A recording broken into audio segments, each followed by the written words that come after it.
मैं गुस्से में आया और मैंने अपना बस्ता माँ के सामने फेंक दिया। उन्होंने मुझे ऐसे देखा जैसे वे मेरी आंखों के रास्ते मेरे हृदय में बैठकर मुझसे बात कर रही हूं। बोली,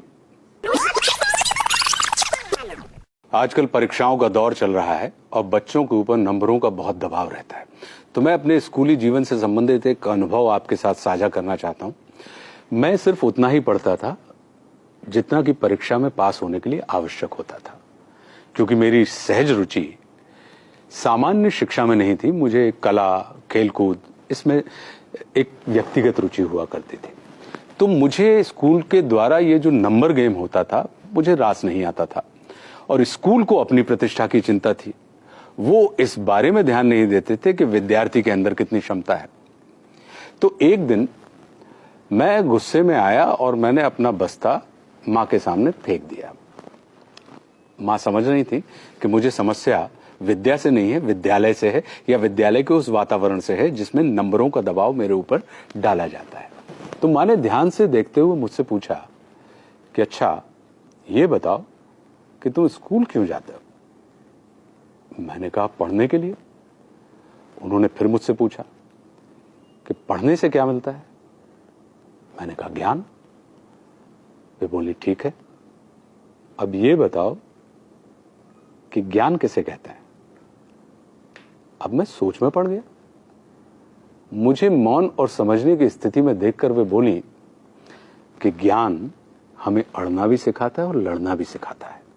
मैं चाहती हूं कि तुम अड़ना नहीं, लड़ना सीखो। लड़ना समझते हो? मैंने कहा, जी। मारना पीटना? उन्होंने मुझे ऐसे देखा जैसे वे मेरी आंखों के रास्ते मेरे हृदय में बैठकर मुझसे बात कर रही हूं। बोली, नहीं, मारना पीटना और लड़ने में अंतर होता है। मारपीट में या तो तुम किसी को हराते हो या कोई तुमको हराता है, लेकिन लड़ने में किसी को हराने का नहीं, उसे जीतने का भाव होता है।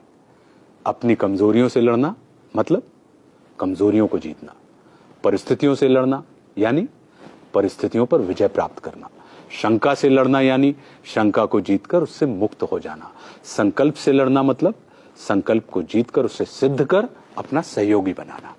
जीतने की इच्छा सकारात्मक भाव है और मारपीट के हराने की इच्छा नकारात्मक ऊर्जा। मारपीट के सिर्फ अवरोधों का दमन किया जा सकता है, किंतु लड़ने से उनका शमन किया जाता है। मारपीट के तुम सिर्फ कुछ वक्त के लिए अपनी तकलीफ को दबा सकते हो, किंतु लड़कर तकलीफ को समाप्त किया जा सकता है हमेशा के लिए। मैं चाहती हूं कि ज्ञान को बोझ समझ के तुम गढ़ो नहीं, बल्कि बढ़ो। तुम सफलता के लिए नहीं, स्वयं के सुख के लिए पढ़ो। फिर स्कूल में तुम अड़ना नहीं, लड़ना सीखोगे। हम तुम्हें स्कूल परीक्षा में आए प्रश्नों का उत्तर सीखने के लिए नहीं भेजते, बल्कि जीवन की परिस्थितियों का हल ढूंढने के लिए भेजते हैं। पढ़ाई बोझ बढ़ाने के लिए नहीं, बोझ हल्का करने के लिए होती है। आज उम्र के इस मोड़ पर खड़ा होकर सोचता हूं तो लगता है कि मां कितना सही थी। हम अपने बच्चों को स्कूल की परीक्षा में अव्वल आने के लिए उन पर दबाव डालते हैं। शायद इसलिए वे स्कूल में अव्वल आने के बाद भी जीवन भर फेल होने के एहसास से भरे रहते हैं। हमें अपने छोटे छोटे बच्चों से बड़ी बड़ी बातें करनी चाहिए, ताकि वे बड़े होकर छोटी छोटी बातें ना करें।